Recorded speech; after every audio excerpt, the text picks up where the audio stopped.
I chose to be a chef because cooking was the ultimate way that I found that I could express myself. Through colors, through textures, through tastes, through aromas. I love cooking that takes me out of my depth, that takes me to another culture, how they live and why they cook that way. I love that. I was in culinary school for a good 2 years and I had to stop because of money. And for a while I was confused of what I really wanted to do. Out of nowhere I met a chef and he was like, if you really want to do this, then you should work in kitchens for free. You should stage.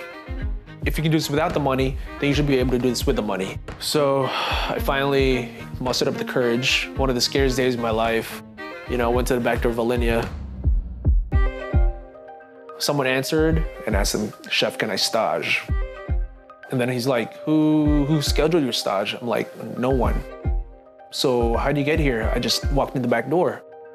And then they looked at each other for a good second and they looked back at me and he's like, how long are you gonna stage for? As long as they allow me to.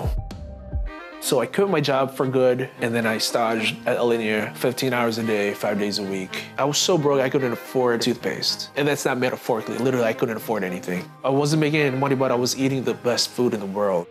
Everything that was happening at Alinea was outside of the norm. They had all kinds of ingredients. So this opened my eyes to like, oh my gosh, these are the kinds of things that we have in our pantry. The things that my family cooks with. Soy sauce?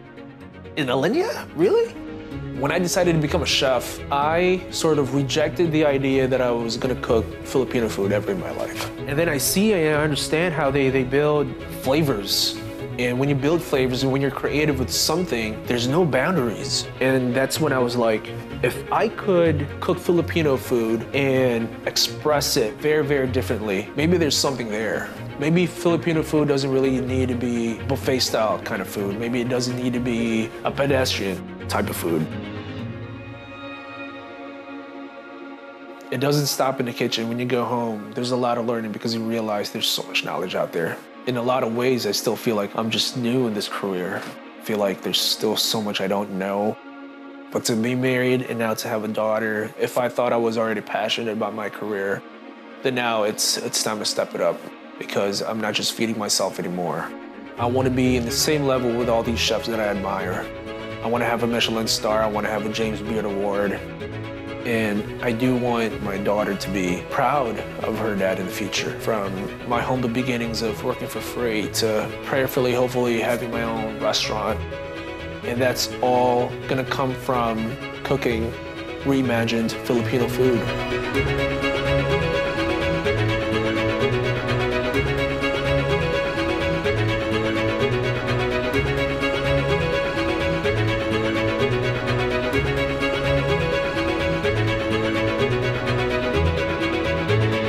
So, we'll see.